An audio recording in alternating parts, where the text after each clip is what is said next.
November is, of course, the time the US elections come around. And I remember I was super excited in 2008. It was November 4th, the day of the election.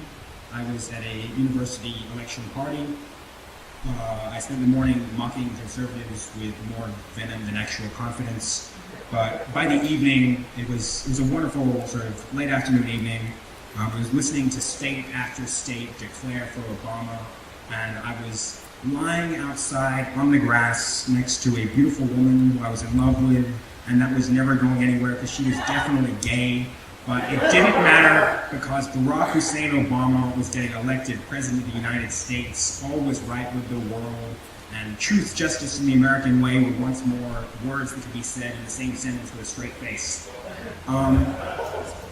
But it's not quite like that this year.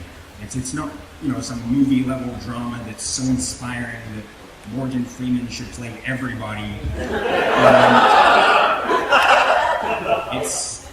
I think this one is more like a video game. Firstly, because it's very badly written. You just have these really lazily evil bad guys who just do predictably horrible things on a regular schedule, and then they're just, claiming and burning Korans and taking away abortion rights and trying to drive children out of public schools because their parents were illegal immigrants, and just lying about everything. I mean, Paul Ryan the other day was found to be lying about how fast he runs marathons. Like this. That's a thing he campaigned on. It's just like, yeah, I'm a man of the people. I can run under a 3-hour marathon. And everybody just looked it up and just like, no, I can run a 4-hour marathon. It's just like, why would you bother lying about that? It's really troubling on some levels. And the other reason, it's like a video game is that the bad guys don't necessarily lose, which is the worst part of it.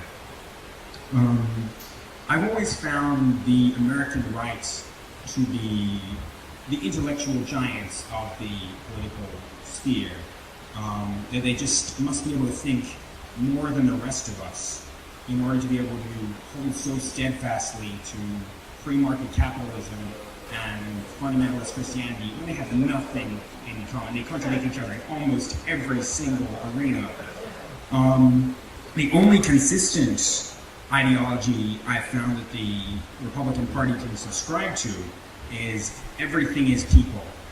Corporations are people. Fetuses are people. Mexicans, and then they've lost it again. But there is actually an interesting semi-intellectual trend in the party, which is the libertarian wing. Now, a lot of them don't seem to know what the word libertarian means because they're against, gay marriage and the rights of people who aren't rich, middle-class white guys. But there's legitimately a part of the party which is pro-small government in all its forms.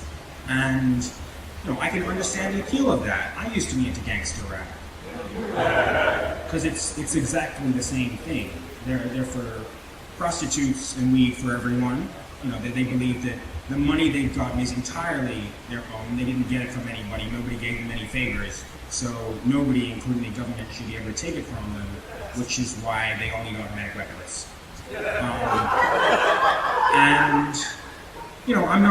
I'm not standing here saying libertarianism doesn't work. I'm just saying that in this scenario, somebody has to be the junkies Jay-Z was selling crack to.